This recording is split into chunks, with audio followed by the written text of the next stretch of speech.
My lesson plan is actually an entire unit on multiplying and dividing fractions in fifth grade.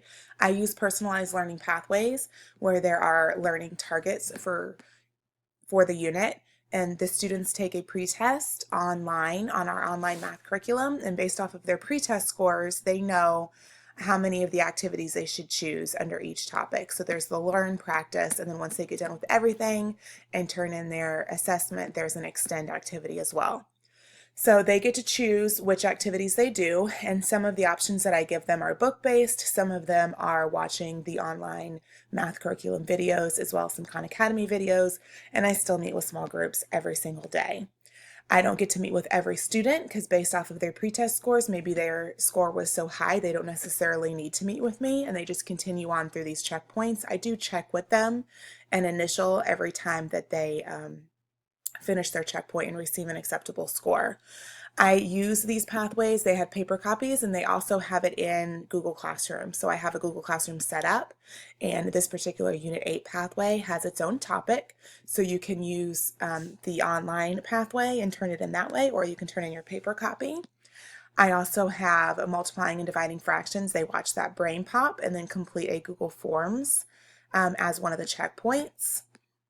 And then I have different extend and practice activities, and all of this can be found in Google Classroom, and it's also linked through their pathways. Because I don't get to meet small group with every single student, some students get it faster and they keep moving through and they don't necessarily need to meet with me. I still like for them to feel like I'm a part of their learning process. So I like to create practice activities that let them hear my voice. Don't forget to pause after every question. Question 1. You have 10 cookies and want to give half of them to a friend. How many do you give your friend? Number 2. All right, so these students will write down the answers to that question after watching these little fun videos. Sometimes I change my character and whatnot, and then they'll turn it into me, and I'll check their answers, which is super fun.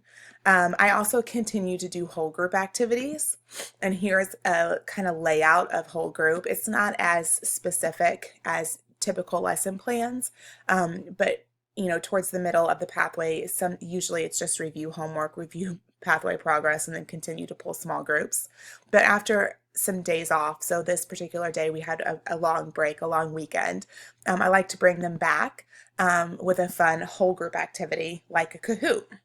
So this particular Kahoot is on multiplying fractions. So we play this and then we pause it and we talk about it if most of the if a lot of the kids got it wrong.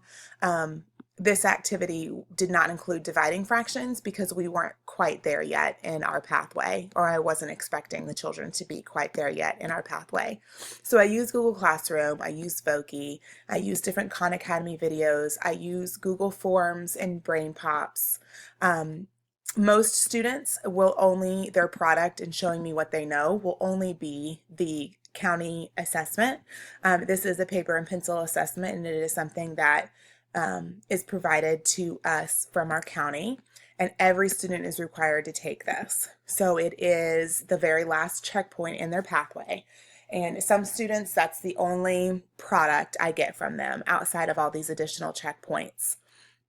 These different online quick checks and online topic assessments. This is part of their online math curriculum.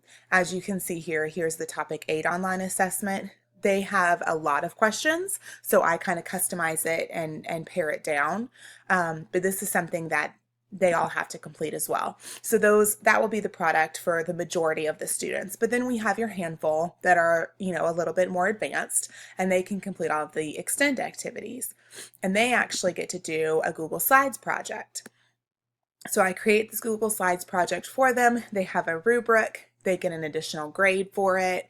The great thing about these kinds of projects is that it extends their learning and it extends their creation and analysis of what they have just learned. And I can also double it and use it for practice for the other kiddos. So that is very helpful as well. So as you can see, I love using Google. I use it every day in my classroom.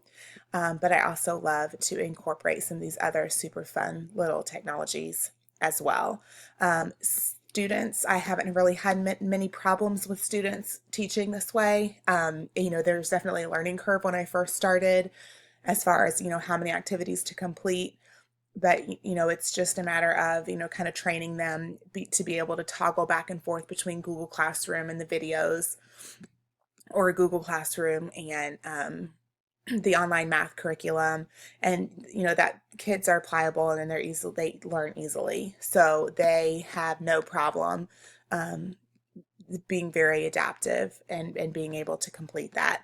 I do have adaptive technology for Google Read, Write, and Draw, but with everything the way that it is and the videos the way that they are, it is not something that is used very often, but it is available to some of my lower and ESOL students.